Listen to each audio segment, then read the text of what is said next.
2026 সালের জানুয়ারি 1 তারিখ থেকে কিন্তু বাংলাদেশ সরকার NEIR সিস্টেম চালু করে দিয়েছে। মানে এখন থেকে আর কোনো আনঅফিসিয়াল ফোন মানে অবৈধ ফোন বাংলাদেশে চলবে না।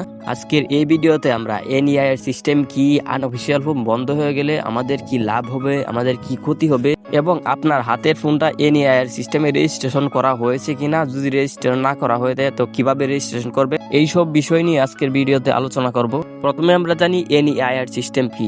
NEIR সিস্টেম হলো বাংলাদেশের সকল ফোনগুলোকে একটা নেটওয়ার্ক সিস্টেমের আওতাভুক্ত করা। এটা মূলত NID ও সিমের সাথে ফোনের IMEI যুক্ত করে ব্যাড ট্যাক্স দিয়ে অফিসিয়াল ভাবে মানে বৈধভাবে বাংলাদেশে এসেছে নাকি অবৈধভাবে মানে আনঅফিসিয়াল ভাবে বাংলাদেশে এসেছে এটা নিশ্চিত করা, এবং যে ফোনগুলা ব্যাড ট্যাক্স না দিয়ে অবৈধভাবে মানে আনঅফিসিয়াল ভাবে বাংলাদেশে এসেছে সেগুলাকে বন্ধ করে দেওয়া, এটাই NEIR সিস্টেম। এবার আমরা জানবো আনঅফিসিয়াল ফোন বন্ধ হয়ে গেলে আমাদের কি অসুবিধা হবে। একটি আনঅফিসিয়াল ফোন কিনতে গেলে কিন্তু আমাদের কোনো রকম ব্যাড ট্যাক্স দিতে হয় না, যার কারণে আমরা একটা অফিসিয়াল ফোনে অর্ধেক দামে ওই রকম স্পেসিফিকেশন যুক্ত একটা ফোন নিতে পারি। এই বিষয়টা আপনাদের উদাহরণ দিয়ে বুঝাই তাহলে বুঝতে পারবেন। এই যে দেখেন, একটা স্যামসাং গ্যালাক্সি S25 আলট্রার অফিসিয়াল প্রাইস 2,26,000 টাকা, আবার ওইটারই আনঅফিসিয়াল প্রাইস 1,11,000 টাকা। তো বুঝতেই পারছেন, একটা ফোনের অফিসিয়াল দামের অর্ধেক দামে ওই ফোনটাকে আমরা আনঅফিসিয়াল ভাবে ব্যবহার করতে পারতাম, কিন্তু এখন আর এটা সম্ভব না, কারণ বাংলাদেশের রাজস্ব ফাঁকি দিয়ে যত অবৈধ ফোন আসবে সব ফোনগুলাকে NEI এর মাধ্যমে বন্ধ করে দেওয়া হবে। আরেকটা সমস্যা হলো,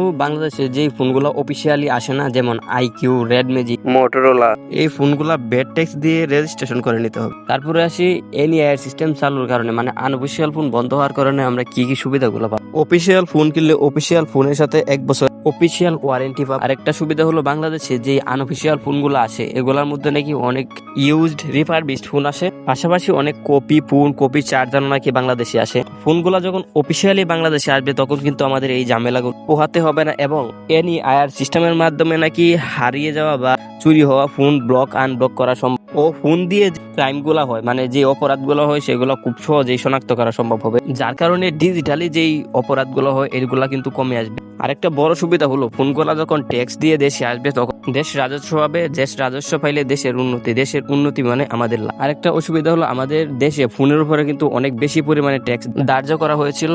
আগে ছিল 61%, এটাকে কমিয়ে কিন্তু সরকার এখন 43% নিয়ে এসেছে।